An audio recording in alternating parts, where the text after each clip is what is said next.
Hey guys, Sean Pruitt here, president of Kingdom Exploration. I saw something that was very interesting on the news today, and I wanted to do this real quick. Normally I do this during the daytime. It's late tonight, but I have to prepare for my trip to Texas. I'm going to be checking on the wells.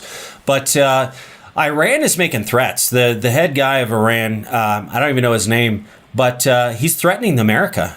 He's saying, look, we're going to keep selling oil, and we're going to use the Hormuz Strait, the place that they threatened to shut down, where a third of the world's oil supply flows. They said, look, we're going to keep selling oil.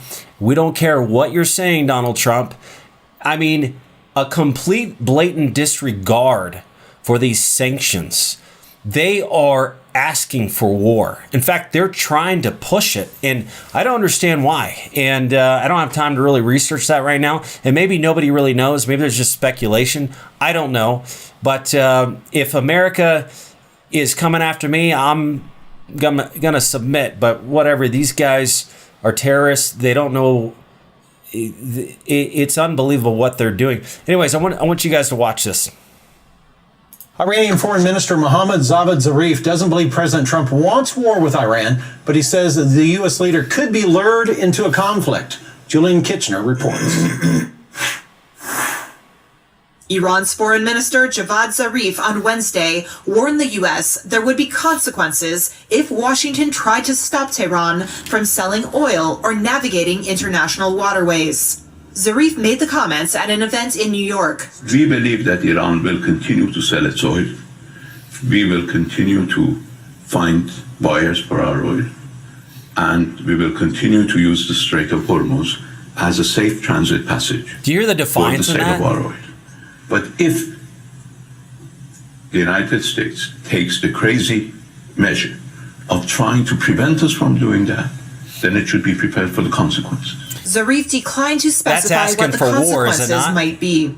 Iran's comments come after the Trump administration on Monday demanded a halt to all purchases of Iranian oil by May, warning that countries continuing to do so could face sanctions.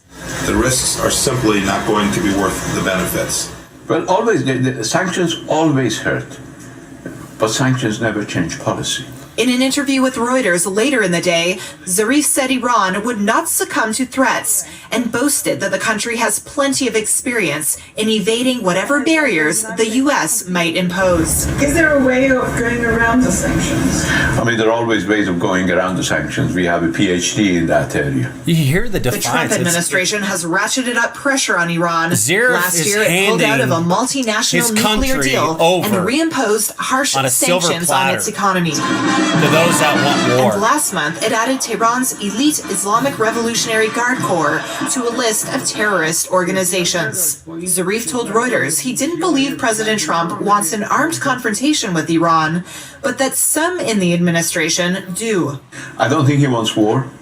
He ran on a campaign, but that doesn't exclude him being basically lured into one. What does he mean by that? Zarif grouped together U.S. National Security Advisor John Bolton, Israeli Prime Minister Benjamin Netanyahu, and Saudi Crown Prince Mohammed bin Salman, accusing them of trying to raise tensions in the region. It would make it a crisis if the United States decided to take any irrational action, or if accidents were to happen, or what is he talking about? People tried to plot an accident.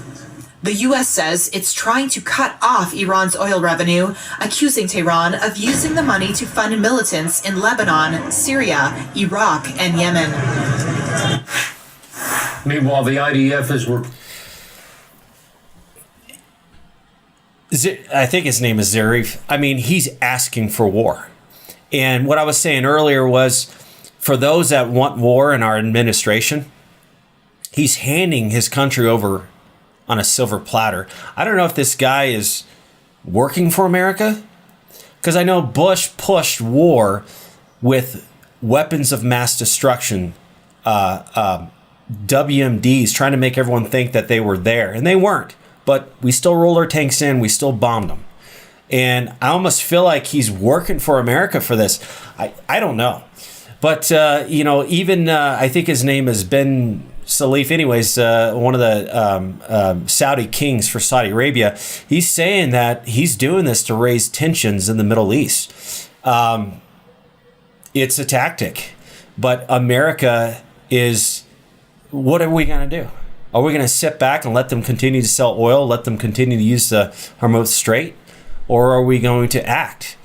And the only way to act is with military force. At this point, we've already, sanctions are only as good as the military that backs it.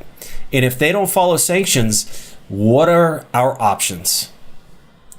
So this is really exciting. I'm following this thing because it means everything to oil.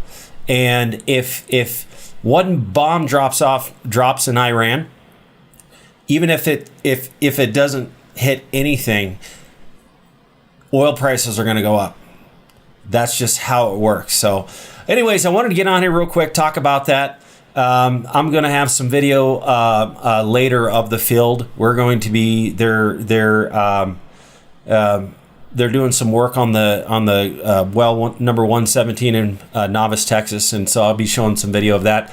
Anyways, you guys have a great evening, and we'll talk soon. Thanks. If you have any questions, call me anytime. My number is on kingdomexploration.com. You could send me an email. I'd love to chat with you. Thanks.